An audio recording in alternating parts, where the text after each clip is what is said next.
Are you ready to pod? This is a pod with me, Quickie. Ready. Hi everybody, this is Alex J. Aguiar. I know it's been a minute, but don't worry, I have not fallen off the pod. And this is a pod with me, Quickie. Ready. Okay, so I have a question. Do you guys know how serious a dog bite can be? Because I apparently had no clue, and this month has been hell. But you're not going to believe what helped me. Ready. Are you ready to pod? A pod with me, Quickie. Four-time Emmy winner Alex J. Aguiar. Don't fall off the pod. Ready. Okay, so the night of the dog bite, I was home working, and a friend of mine calls me that there was a mutual friend of ours at her house, and if I wanted to come over and hang out.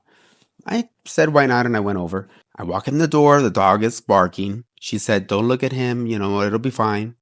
But everything took a wrong turn when we were all standing in the living room and I accidentally bumped into the back of the dog. The dog had a slow reaction because it turns around, looks at me, seriously felt like if I could read the dog's mind. I felt like if it was saying, oh no you didn't. I pictured it like a soap opera, like the camera zoomed into the dog's face, then it zoomed into my face, our face expressions looking at each other.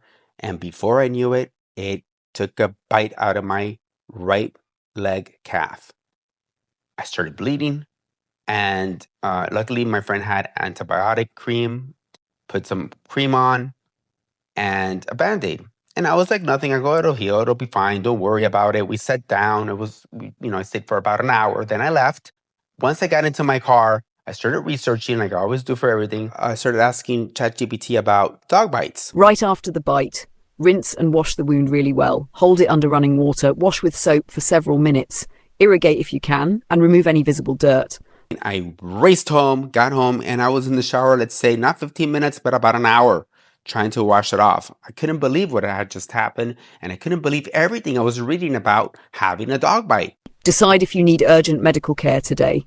Go the same day if it's deep puncture on the hand, face, genitals, near a joint, you have numbness, weakness, severe swelling, or you're immunocompromised diabetic.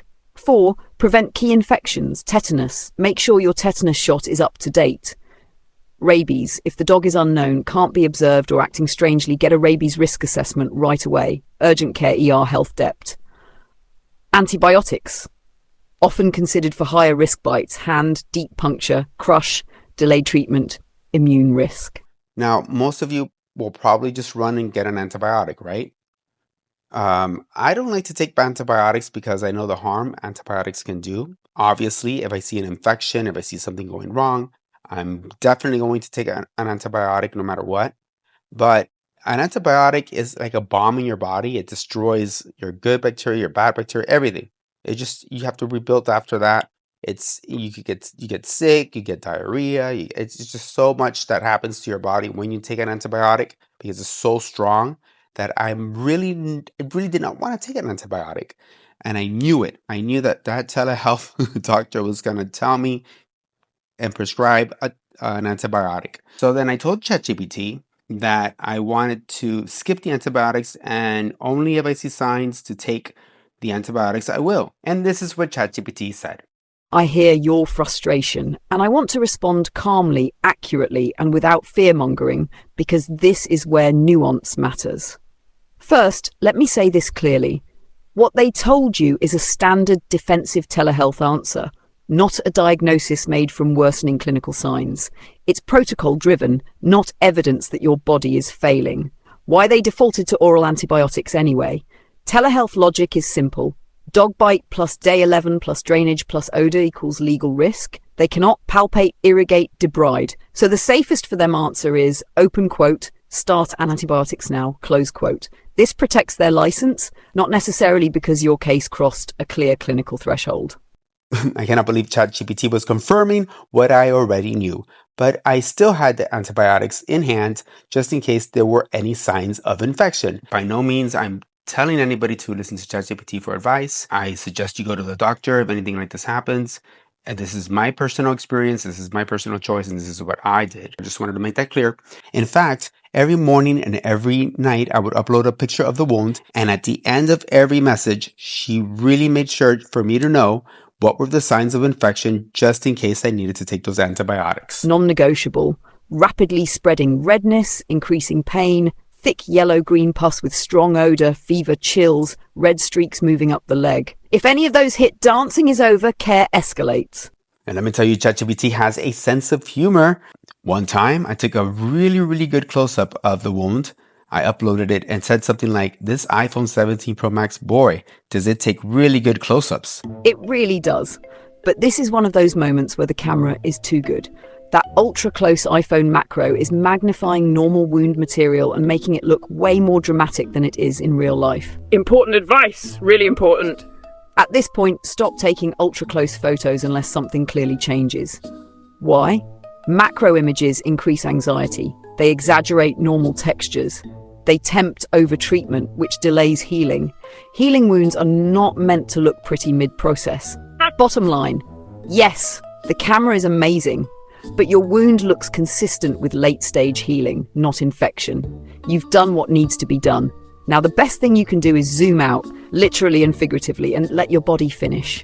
If anything actually changes, pain, spreading redness, new drainage, that's when we reassess, not based on microscope-level detail. You're okay. No more microscopes on your leg. If anything meaningfully changes, I'm here. Otherwise, enjoy the win and let your body finish the job. And when I said I really wanted to go dancing, ChatGPT prepped me up. 100% you're geared up and informed, which honestly is half the battle.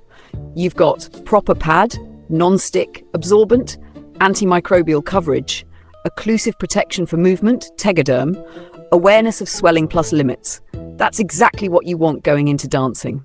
And I was so happy to hear that I could go dancing that I said, "I wish I can take you with me." I'll gladly be there in spirit, cheering you on like your invisible hype squad.